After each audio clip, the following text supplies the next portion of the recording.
Cela fait des mois que je suis inspirée par Brigitte, son chemin de vie, ses décisions, son parcours, sa récupération et aujourd'hui le fait qu'elle accepte de partager son histoire et de vous inspirer à vous aussi. Merci beaucoup Brigitte d'être avec moi aujourd'hui. C'est moi qui dois te remercier. Tu m'as tellement aidée. Si je suis là aujourd'hui, tu y es pour quelque chose. Merci Brigitte, c'est gentil. Alors dis-moi, raconte-moi un petit peu comment s'est passée cette décision que tu as prise d'entrer en contact avec moi et de chercher une solution au défi que tu rencontrais il y a quelques mois. Or, je voudrais éclaircir une chose, c'est que je t'ai fait une lettre au départ, avec plein de points. Et je ne voudrais surtout pas en oublier. Donc, je vais regarder mes notes souvent de fois. Ne t'étonne pas. Alors, j'ai constaté le résultat de ton travail sur une personne proche. Ce résultat était tellement magnifique que j'ai demandé à discuter avec cette personne. Et là, je n'ai pas hésité, j'ai décidé de te contacter. Ma situation n'était pas ta spécialité et tu m'as proposé de faire un mois d'essai. Et ça a duré en fait 5 mois. Tu n'as pas compté ton temps, tu es toujours très disponible, tes horaires sont très larges, tes réponses sont rapides. Eh bien, voilà, aujourd'hui, nous en faisons la conclusion. Et c'est vrai que j'ai fait un beau voyage. C'est vrai. Merci de ces mots Brigitte. Et dis-moi, raconte-nous un petit peu du coup, qu'est-ce qui se passait dans ta vie à ce moment-là, quand on a commencé à parler ensemble? Alors, dans ma vie à ce moment-là, décès, maladie n'en finissent pas autour de moi concernant mes proches, les gens que j'aime beaucoup. Ma retraite très active et du jour au lendemain, plus rien. Le choc. Je connaissais mon problème de santé cardiaque, valve mitrale, valve tricuspide, arythmie. J'avais attendu d'être à la retraite pour me faire opérer. Mon premier choix, j'ai décidé et j'ai pu. Mais j'avais une autre urgence à traiter, une tumeur à l'ovaire que je venais d'opérer dès l'arrêt de mes activités, avec une convalescence très chaotique. Ma situation émotionnelle était très perturbée. J'avais du mal à admettre. Je n'avais pas les bonnes conditions pour me faire opérer. Je ne pouvais pas repousser. Je prenais un risque avec ma vie.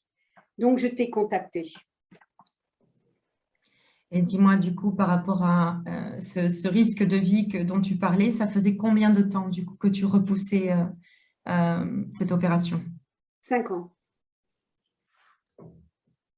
Merci de ton partage. J'étais surveillée avec un doute entre-temps, mais tous les 6 mois, 4 mois, 6 mois, j'étais surveillée au niveau du cœur. Mais je ne pouvais pas quitter mon emploi. J'étais chef d'entreprise et je ne pouvais pas quitter l'équipe et laisser l'affaire seule à mon mari à traiter. On n'était pas trop de deux, j'arrivais à la retraite. Non, j'ai préféré faire comme ça. Okay. Mais ce n'était pas sérieux.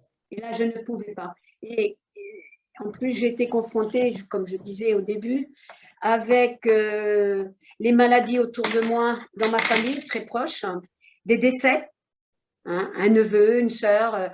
Enfin, j'ai passé 2 années horribles. Horribles émotionnellement, c'est la vie, mais non, c'était quelque chose, depuis ma retraite, c'était quelque chose de sincèrement épouvantable. Donc, je n'étais pas prête.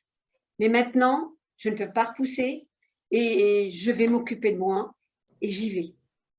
Et j'y vais. Et du coup, émotionnellement, si je te demandais au niveau des émotions, qu'est-ce que tu ressentais? J'imagine de la tristesse, mais quoi d'autre? Qu'est-ce que tu ressentais à l'intérieur?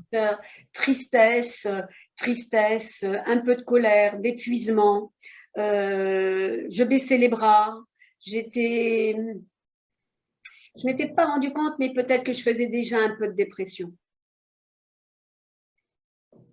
Aujourd'hui, je dirais peut-être un peu ça. Je n'aurais pas voulu l'entendre à ce moment-là, mais aujourd'hui, j'ai l'impression que c'était un peu ça. Je ne savais plus, je ne pouvais plus remonter. Je n'avais plus la force physique. je n'avais plus la force morale pour affronter cette opération. Je ne me sentais pas à la hauteur. Et du coup, dis-moi, en rentrant un petit peu dans le travail qu'on a fait ensemble, quelles étaient tes réflexions sur l'hypnose avant d'avoir travaillé avec moi? Alors, les réflexions sur l'hypnose. Je suis une personne qui gère ma vie et aussi je gère ma santé. Je pensais que l'hypnose ne correspondait pas du tout à cette demande. Et je te promets que j'ai bien changé d'avis. Que de surprise, la pratique de l'hypnose avec Anne-Marie m'a demandé un certain travail personnel. J'ai participé à ma guérison, avec ton aide, bien sûr, ta guidance, à chaque situation et à chaque situation d'imprévu aussi, parce que nous en avons eu quand même. Hein. Le post-opératoire, on a préparé cette opération, on l'a préparée, on a travaillé pendant l'opération, pour le réveil, les suites opératoires, la convalescence, la rééducation et le rétablissement total, quoi. Hein. Et il y a quand même quelque chose qui m'a marqué, c'est que nous avons toujours tenu compte du ressenti, des sentiments, du moral, des douleurs, des progrès, des échecs. Ça me convenait parfaitement. J'avais une aide pour ma prise en charge médicale qui était elle aussi indispensable, quoi. J'avais les deux et j'étais bien soutenue de chaque côté pour m'aider à affronter tout ça. Super. Et comment tu décrirais l'expérience en général, en fait? Tout ce travail que tu viens de décrire, qu'on a fait ensemble, comment tu le décrirais avec tes mots?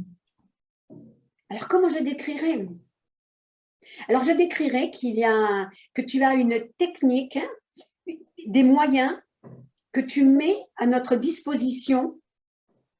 Moi, j'ai noté que j'ai noté que c'était pour moi expérimental, réconfortant, constructif, puissant. Ça, c'était dans les moyens. Et tes moyens de mis en place, les textos, les audios, les mails, les WhatsApp, Zoom, tout ce travail, toutes ces méthodes, tous ces moyens de communication, à travers ça, tu as répondu à mes difficultés, quoi, en fait. Et j'avais des réponses instantanées, j'avais un réconfort, tu me redonnais des réflexions, des observations, tu me donnais une aide immédiate, un soutien d'accompagnement instantané, je pourrais dire. Surtout que c'était toujours adapté à l'état du moment présent. Et pourtant, les moments présents étaient changeants. Le matin, je pouvais avoir quelque chose et à 14 heures, c'était un autre problème qui tombait. Et tu étais là, tu avais la solution pour le premier et la solution pour le deuxième. À croire que tu anticipais les problèmes qui allaient arriver. Alors moi, je ne les voyais pas du tout, je ne les voyais pas, mais je les vivais. Et tu avais déjà préparé la réponse pour la suite. Et tu me l'as présentée au moment où j'en avais réellement besoin. Ça, c'était l'hypnose. Moi, dans des conditions comme ça, c'est très bien. C'est très bien. Ouais. Puis le résultat, si tu veux le savoir, moi, j'ai marqué peu de médicaments par rapport aux autres. J'étais avec des gens qui avaient jusqu'à 8 médicaments. La dame qui mangeait avec moi et le monsieur, la dame avait 8 médicaments et le monsieur, il les prenait à la petite cuillère, il les mettait et il les prenait comme ça. Moi, déjà, à ce moment-là, j'en avais 3 et parce que toi, tu étais derrière. Eux, ils n'avaient pas cette technique. Et donc, moi, tu m'as appris à gérer mes douleurs, à rester positive, même dans des situations où je pleurais, voilà, je pleurais, tu me positivais. J'avais toujours une raison de me sortir la tête haute. Ça, je ne sais pas comment tu faisais, mais allez, je repartais et puis prête à affronter la prochaine étape. J'ai retrouvé aussi ma confiance, la confiance en moi, parce que J'ai très souvent baissé les bras. Et pourtant, j'étais très bien entourée. J'avais mon mari qui était là constamment, parce qu'il ne faut pas oublier, nous étions dans la période du Covid. Alors, à l'hôpital, pas de visite. Donc, mon mari a pu y être. Et oh là là, ça a été pas facile, mais il s'est battu pour être là pratiquement la demi-journée et pour m'encourager parce qu'il voyait l'heure. C'était vraiment pas beau à voir. J'étais pas belle à voir. Voilà. Mais aujourd'hui, il n'y a pas de problème. Il n'y a pas de problème. Il n'y a pas de problème. Merci Brigitte. C'est derrière. Et ce que j'aimerais aussi savoir par rapport à ce que tu dis, tu sais, quand on a parlé tout au départ, effectivement, je te disais, bien sûr, je vais t'aider à te préparer, à te sentir prête et tout au long du chemin, si tu veux que je te suive, je pourrai te suivre. Mais très souvent, tout le travail qu'on fait ne change pas que ce que tu es en train de vivre à ce moment-là. On touche aussi plein d'autres choses. Donc, j'aimerais beaucoup que tu partages, en fait, qu'est-ce qui a changé globalement dans ta vie par rapport à ce qu'on a travaillé, mais aussi par rapport à d'autres choses. Qu'est-ce que tu vois de manière différente ou qu'est-ce que tu vis de manière différente aujourd'hui? Alors, aujourd'hui, ce que je vis, bon, d'une part, j'ai retrouvé mon autonomie. Puisque jusqu'ici, jusque même voici 15 jours, je ne pouvais pas sortir de la maison sans être au bras de mon mari. Même à la maison. Je ne pouvais pas fermer la porte de la salle de bain, il fallait que je sois toujours sur haute surveillance. Donc, j'ai retrouvé mon autonomie, ma liberté. J'ai retrouvé ma dignité. Parce que ça, c'est aussi agréable d'aller faire sa toilette seule, d'aller passer sa… Bon, voilà, ma dignité, tout simplement. J'écoute les messages de mon corps aujourd'hui, de mon cœur. Je cherche et je prends l'essentiel de la vie. Je fais de la méditation, de la relaxation, et ça, c'est que du bonheur. Les audios que tu as préparés pour moi. Alors ça, tous les jours, je suis même en train de persuader mon mari à écouter le contrôle de la douleur.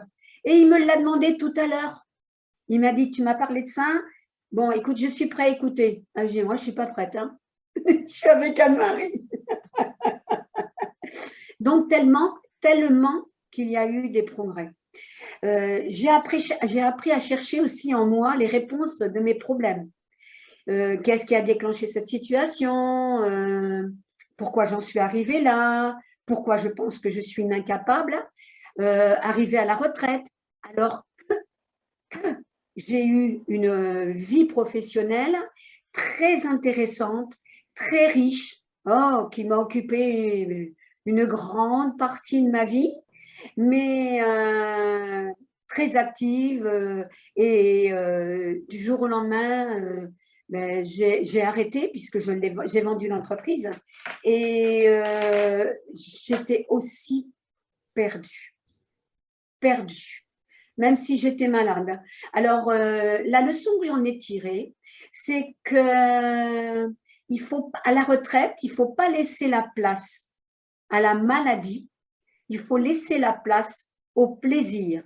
Alors, c'est un changement de vie, mais il faut savourer tous les instants et prendre le temps de chaque chose.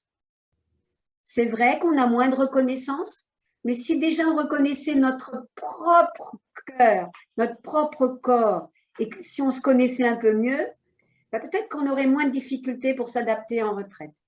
Mais je suis encore en convalescence. Donc, j'ai encore du travail personnel à faire. Mais je le sens beaucoup mieux que voici 6 mois. Quoi. Que voici 6 mois. Ouais. Je m'occupe comme là, voilà. J'ai un regard différent vis-à-vis de mon corps, vis-à-vis de mon cœur, vis-à-vis de mon esprit. Il faut avouer que mon corps a été très déformé. À un moment donné, en l'espace de 24 heures, j'avais pris 6 kilos. Donc, j'étais gonflée de partout. Et c'est impressionnant. J'ai été déformée au niveau du cou, au niveau des jambes. J'ai fait une phlébite, donc j'ai eu le corps la jambe qui était énorme. Oh là là, que je n'étais pas belle. J'ai pris chaque point. On a étudié chaque point Et je suis sortie de cette situation-là. Et aujourd'hui, je suis très fière de mon corps parce qu'évidemment, j'ai dégonflé en 8 jours, quoi, hein, avec les médicaments. Ils m'ont dégonflé en 8 jours. C'était des suites de l'opération, c'était des suites du médicament. C'était pour eux normal, presque. Presque. Donc, aujourd'hui, je gère les situations avec beaucoup de recul. J'utilise, oui, je te le disais tout à l'heure, les audios tous les jours. Alors ça, c'est tous les jours. Les lectures des mails aussi. Alors ça me sert beaucoup de base. Et comme j'en ai reçu quand même beaucoup, j'ai normalement toutes les réponses pour avancer. Et il y en a que je connais par cœur, que j'ai même plus besoin de les lire, hein. J'ai commencé à trier ceux que j'avais besoin, parce que il y en a que je travaille depuis le début, mais qui ne sont pas encore acquis, parce que j'ai là encore de la fragilité, quoi, hein. Alors voilà. Attends. Je suis très fière aussi, c'est de gérer les douleurs. Gérer les douleurs. Je gère mon manque de sommeil, le brouhaha dans mon cerveau, la perte de confiance en ma guérison. Ça y est, tout ça, c'est réglé. Donc, je pars avec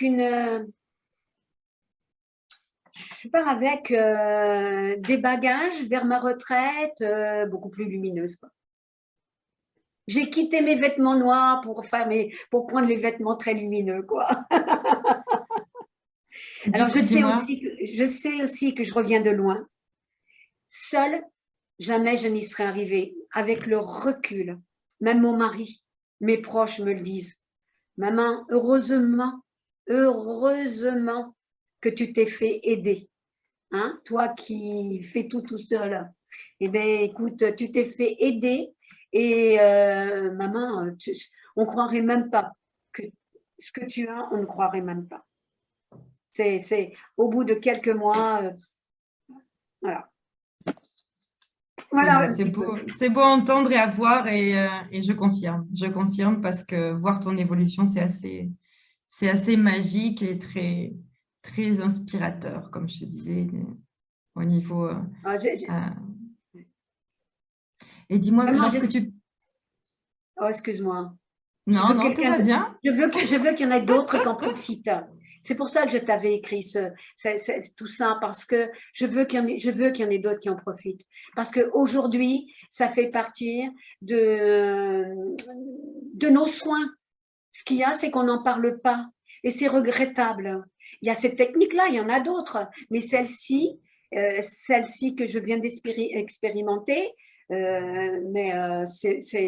de la magie, quoi. C'est de la magie.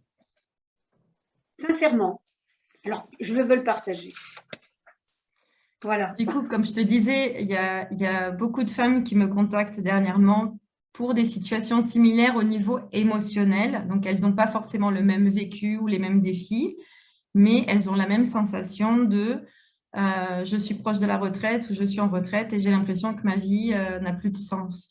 Il va y avoir beaucoup de femmes qui vont te voir et qu'est-ce que tu voudrais leur dire à elles en fait par rapport au fait qu'elles sont en train de passer cette situation-là, qu'elles ne cherchent pas forcément d'aide? Qu'est-ce que tu voudrais leur dire? Qu'est-ce que je voudrais leur dire? Moi, je voudrais leur dire que on ne peut pas tout faire seul. À un moment donné, il faut être aidé. Pourquoi? Parce que quand nous tombons à la retraite, on est ravis parce que pour plein de raisons. Et puis en fait, on se retrouve avec notre conjoint que nous avions décidé de vivre voici 20 ans. À 20 ans, on avait plein de projets, certains types de projets que nous avons fait durant toute notre vie. Et chacun a fait après sa vie pour agrémenter la vie de famille. Et puis du jour au lendemain, d'aller vivre avec son conjoint, qui souvent de fois, il est à la retraite avant nous. Et en plus, ils occupent la maison, la cuisine, le linge, la lingerie, les courses, tout. Et nous, on se retrouve, on est à la porte. On se sent plus utile. Et il faut reprendre sa place. sans déstabiliser l'autre, hein. Et ça, c'est du sport.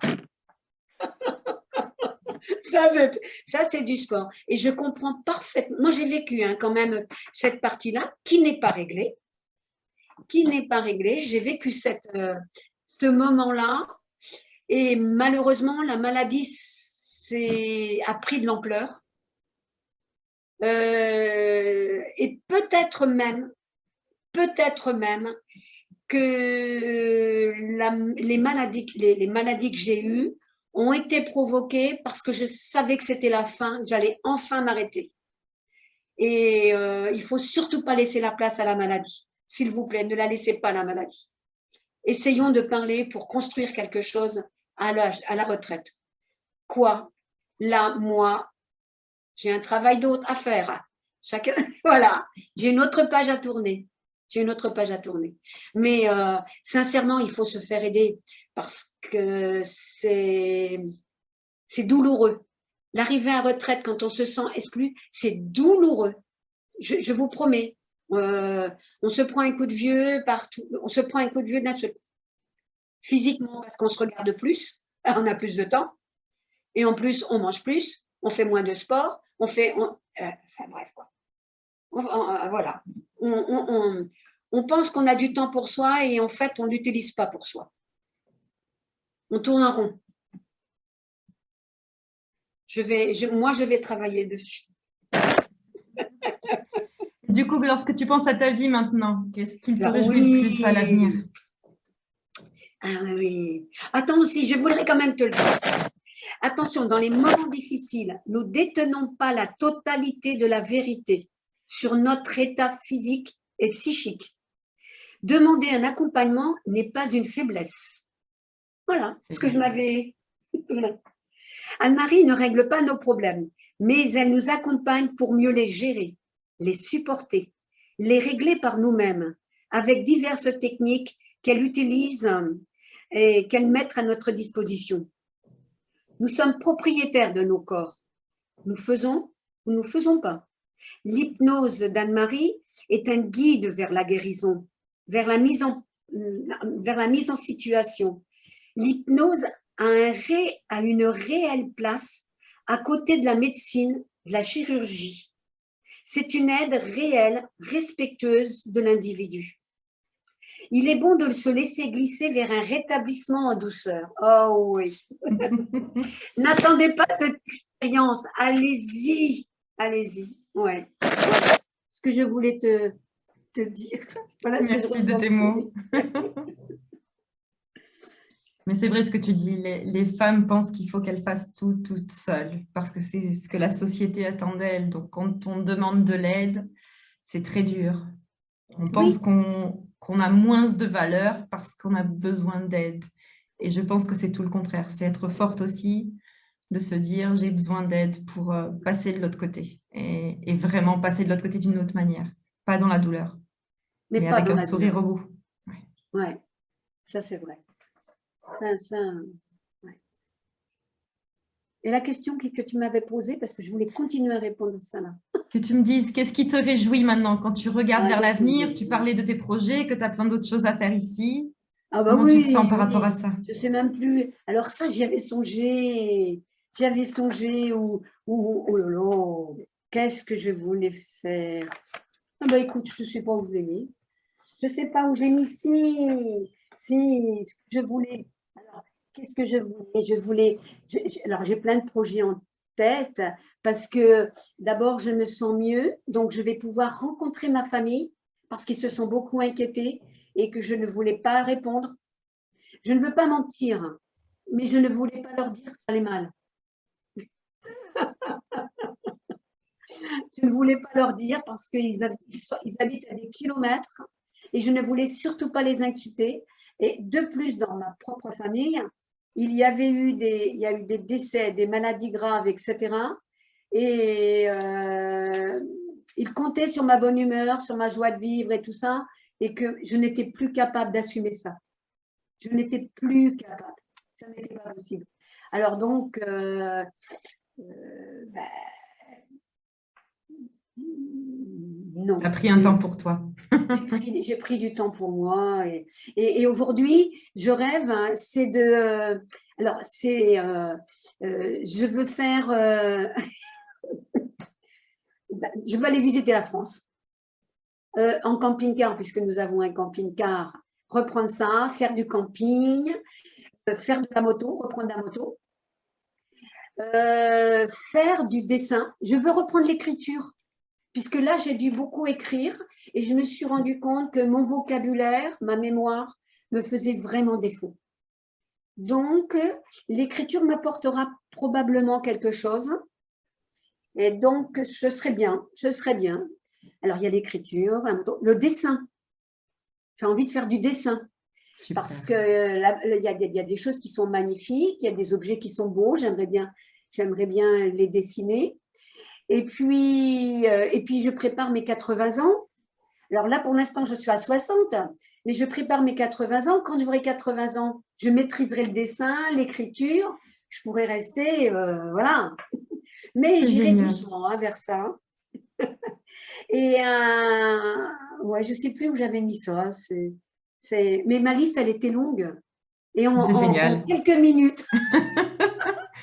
C'est super. En quelques minutes, ma liste, elle était très longue. Ouais, j'ai vraiment plein de projets. Oui, oui.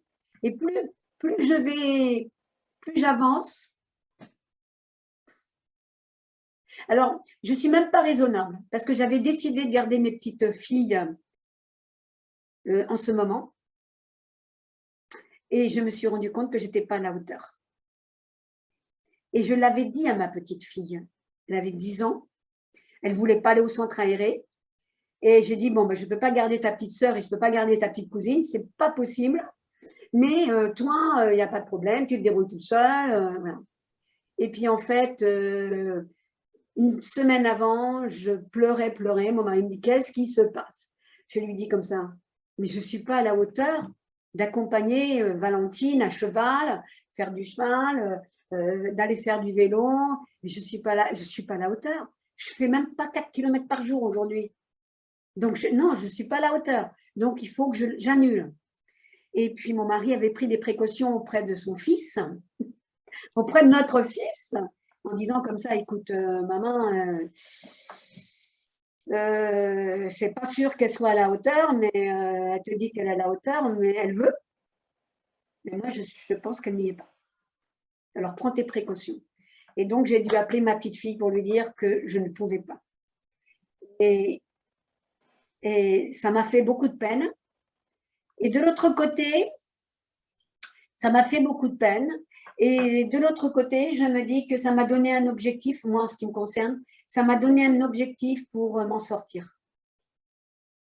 Je veux aller faire du bateau aussi parce que j'ai mon invitation de mon ami qui m'avait invité pour début juin. Je devais partir une semaine avec eux en bateau. On partait tous les 4, deux couples. Hein. Et puis, ben, je n'ai pas pu. Mais ça m'a soutenue. Il y a plein de petits projets comme ça, même s'ils sont impossibles à tenir. Parce que là, je l'ai découvert. Hein. Moi, j'étais sûre que c'était possible, puisqu'ils disent au bout de 3 mois, on reprend le travail. Sauf que moi, dans mon cas, j'ai été opérée 2 fois parce qu'il y a eu des complications. Et après, il y a eu les complications des complications. Donc, j'en passe et j'en repasse. Donc, évidemment, il me faudra plus de temps. Mais,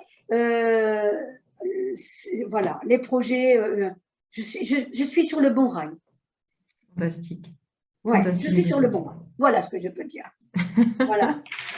Et si je te demande quelque chose par rapport à, j'ai une dernière question en fait, par rapport à toute l'expérience et tout le travail qu'on a fait ensemble, quelle a été pour toi la chose la plus importante qui a réellement permis de te sentir positive et bien et positive envers l'avenir? Ah bah écoute, les phases les plus importantes, c'était pour moi la gestion des douleurs, puisque j'ai quand même été sous calmant très puissant pendant une quinzaine de jours. Hein, Et les douleurs étaient épouvantables. Je couchais sur un transat avec des coussins partout, etc. Donc, je n'étais pas dans des conditions. Mais j'ai géré ma douleur pour me sortir de cette situation. Et ça, j'en garderai quelque chose d'extraordinaire. La gestion du moral. Parce que quand j'avais des difficultés, c'est là où je t'appelais. Parce que finalement, avec les textos, je t'appelais, je te donnais des messages. J'avais le droit de t'en donner autant que je voulais. Je ne pensais pas que j'allais être aussi demandeuse. Je te donnais des… Voilà, aujourd'hui, j'ai fait ça, j'ai fait tel progrès, j'ai fait tel progrès. Et il y a des fois, pendant 2 jours, pas de progrès, je ne disais rien. Et après, je te faisais un journal de tout ce qui n'allait pas, tellement que c'était difficile à passer.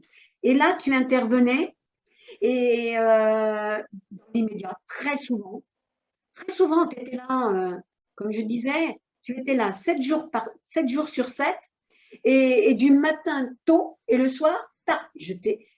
Un jour, nous étions en discussion à 11 heures du soir. Et je me souvenais qu'un matin, je t'avais eu. Alors je dis, il ne faut plus que je lui envoie des messages comme ça parce qu'elle ne les garde pas, elle n'ouvre pas plus tard, elle les traite. Hein. Je dis, non, il faut que je les prépare et je les enverrai un peu plus tard. Mais il y a des fois, j'étais pressée. Et ces phases-là, c'était donc la douleur, le moral, la dignité. Tu m'assumes m'aider à garder la tête haute.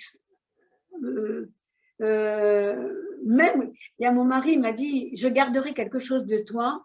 C'est quand le professeur est rentré dans la chambre et que tu as compris qu'il y avait un problème, puisqu'il est rentré avec 5 médecins derrière lui, et qu'il faisait les pieds, il est au pied de mon lit et il faisait comme ça. Et là, il dit, je viens vous annoncer une nouvelle. Je lui dis oui. Mon mari était derrière lui, en fait. Je viens vous annoncer une mauvaise nouvelle. Je lui dis, qu'est-ce qui se passe? Il me dit, il faudrait que vous repassiez sur la table d'opération, soit demain ou après-demain. Et là, il n'avait pas fini sa phrase. Je suis restée droite. Et par contre, je pleurais tellement que ça me coulait sur les seins. Et mon mari me dit, tu es restée droite. Il ne savait plus quoi dire, plus quoi faire. Je dis, moi, j'ai cru que c'était un cauchemar. Je dis que c'était un cauchemar. Et je suis restée digne. Et je lui ai dit, j'ai le droit de choisir. Et il m'a dit, oui, vous avez le droit de choisir la vie ou pas.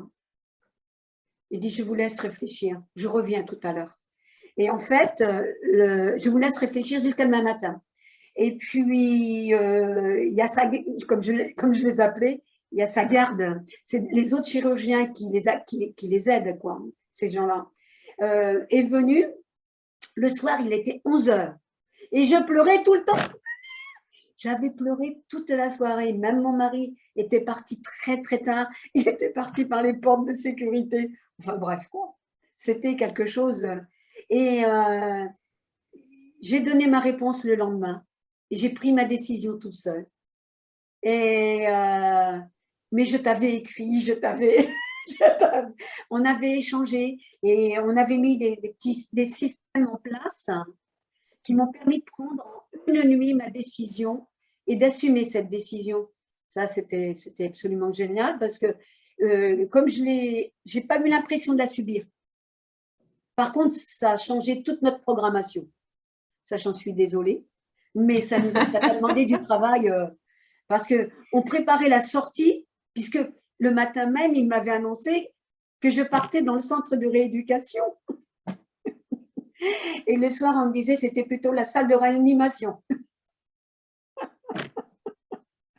Mais j'ai gardé ma dignité. Et si je ne t'avais pas eu, si on n'avait pas commencé par tout ce travail, eh bien, et puis si tu n'avais pas été près de moi dans le départ, tu as été très, très, très près de moi. J'avais l'impression, avec le recul, que tu étais dans la pièce d'à côté. Tu étais là, tu étais plus souvent là que l'infirmière. C'est sûr. pour moi, tu étais plus souvent là que l'infirmière. Voilà. Et oui, Merci c'est ça. beaucoup. Merci beaucoup, Brigitte, de tes mots. C'est beau, en tout cas, de me souvenir avec toi de tout ça, de tout le chemin que tu as parcouru, de toutes ces nouvelles qui n'étaient pas forcément espérées et de voir que tu as été prête pour absolument tout, en fait, pour arriver jusqu'à Ah non, aujourd'hui. non, non, non, tu m'as préparé. Tu m'as préparé. Sincèrement, tu m'as préparé. Les gens autour de moi, mes enfants, ma belle-fille, l'autre jour, quand je suis allée chez eux, elle me dit comme ça, il vous tardait de voir votre petite fille. Ah, mais je lui dis oui, je ne l'ai pas vue marcher. Je ne l'ai pas encore vue marcher. Alors, je veux la voir marcher. Et en plus, je veux qu'elle me reconnaisse. Et puis j'ai envie de me battre. J'ai envie de la marier dans 20 ans. Donc, il faut… Alors, ils ont souri. Et puis, mon fils, il vient me voir, il me dit, maman, surtout, ne cours pas trop vite, s'il te plaît. Prends soin de toi maintenant. Prends soin de toi. Tu l'as échappé belle. Tu t'en sors, mais fais attention. Tu nous as fait peur. Je dis, ben moi aussi. Moi aussi. J'ai eu très peur. Puis je dis, maintenant, il faut s'occuper de papa parce que ça a été quand même très difficile pour lui. Et c'est vrai. Et c'est vrai. Et ça a été difficile. Là, il commence à reprendre, mais ça a été difficile pour lui. Je voudrais ajouter quand même quelque chose. Je suis désolée. Hein. Vas-y. Aujourd'hui, j'utilise tes techniques pour continuer à entrer dans ma nouvelle vie. Hein. Tous les jours, je découvre de belles choses à travers les écrits que tu m'avais donnés à travailler ou à échanger, etc. Eh bien, tous ces textes, je les ai pris, je les ai lus, je les ai relus pendant toute cette période. Et ça fait 15 jours où je vais beaucoup mieux, donc je suis moins dans les papiers. Et je suis dans le ressenti, puis envie de vivre, quoi. Et je les ai repris. C'est hier soir. Et j'ai été surprise de la richesse que je n'avais pas vue. Oh, c'est incroyable. Alors, je te remercie. Je te remercie, Anne-Marie, pour le chemin parcouru ensemble, pour ta disponibilité 7 jours sur 7, pour ta patience. Oh, mais comment fais-tu? Quel est ton secret? Ça, tu ne me l'as pas donné. Pour ton respect, Parce que des fois, je sais que je n'étais pas d'humeur. Je sais que je n'étais pas patiente. Je sais que j'avais plus envie de vivre. Je sais que j'avais plus envie. Et toi, tu m'as prise par la main et tu m'as emmenée. Pour ta délicatesse. Merci pour tout. Merci pour tout. Maintenant, tu sais, je laisse la place à une autre personne qui aura besoin de toi pour traverser ces périodes délicates de la vie. Anne-Marie, merci, merci, merci. À très bientôt. Au revoir, Anne-Marie. Merci beaucoup, Brigitte. Non, c'est moi qui te remercierai jamais assez. Jamais, jamais assez. Inutile de te dire que je vais parler de toi, sûrement. Le secret de Brigitte.